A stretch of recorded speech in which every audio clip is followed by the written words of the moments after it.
And the Pentagon moments ago being asked about new satellite images reportedly showing mock-ups of U.S. warships created by the Chinese military for target practice.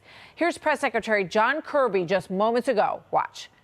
You've heard the Secretary talk about this many times. He holds the PRC as our #1 pacing challenge. And what we're focused on, I mean, I haven't seen these images, and they can speak to what their bombing runs look like. That's for them to speak to. What I can tell you is we're focused on developing the capabilities, the operational concepts, making sure we have the resources and the right strategy in place so that we can deal with the PRC as the #1 pacing challenge. All right. So here now, former Secretary of State Mike Pompeo. Good to see you, sir, as always. Thank you for being here. Thank you, Martha. Thanks for having me on today. So these images of U.S. Aircraft carriers, warships that are being used as target practice for the Chinese, they're uncomfortable and kind of stunning to look at. But are they unusual?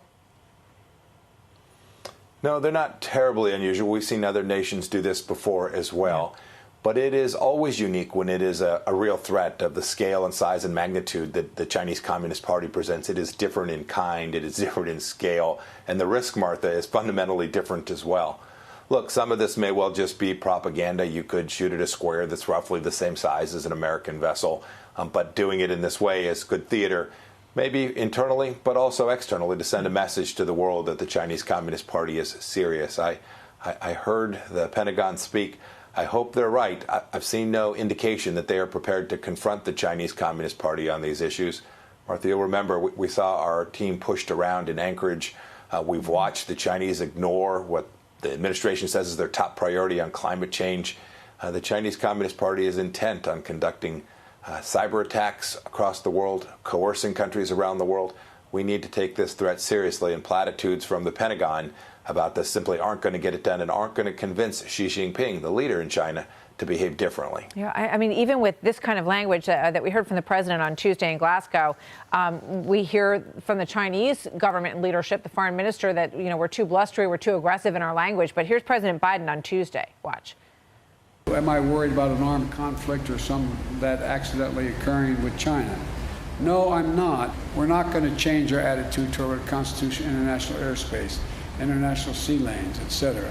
I'm not looking for, I don't anticipate there will be a need for there be physical conflict. What do you think about that answer, sir? I'm guessing that Xi Jinping, who matters more than what I think Xi Jinping hears that and hears American weakness, in America that talks about pacing items, I think I heard Kirby say, or these are strategic competitors. This is an adversary. Xi Jinping talks about this constantly, about the Middle Kingdom, about the China dream, that what he's doing with respect to Taiwan has challenged American ways, and that we have not seen them challenge the people of Taiwan before. Deterrence matters, Martha. The way you avoid the very conflict that President Biden spoke of is to demonstrate resolve and capacity. We need to do that not just ourselves, but with our partners in Australia and Japan and South Korea and India, the Europeans as well. When we do those things well, when we establish real deterrence and they know that an administration is serious about protecting its interest, this is how you avoid conflict, not just with the Chinese Communist Party, but with the Iranians and others as well. Yeah, I know there's a lot of concern that post-Olympics in Beijing, it might be a time when we could see China potentially attack or become more aggressive against Taiwan. Do you think that that is a time frame that we should be worried about? And what can we do in the meantime to try to project strength that would prevent them from doing that? Martha, I do think that's concerning. He'll be at his pinnacle. He'll stand on that stage at the Olympics in Beijing with Americans at his feet. He'll look down on the American athletes and lord over them. He'll then see that he is in a place where the world has recognized his greatness, and I think his own people will sense that too. So I am very concerned about that. There are so many things we could do. It could start with exerting American economic pressure on the Chinese Communist Party in the way that we did in the Trump administration. The tools are available. We simply need leaders that are prepared to actually do this. There's always some risk associated with that, But if you get this wrong, if Xi Jinping determines that he can continue to twist the knife and continue to push America, I can assure you he most certainly will, and that presents the real risk of conflict. Well, they have been building at least 3 new solid-fueled ICBM silo fields that could contain hundreds of new ICBM silos. We know that they are aggressively building their military capabilities, and we have to be clear-eyed about it. Thank you very much, Secretary Pompeo. Always good to see you.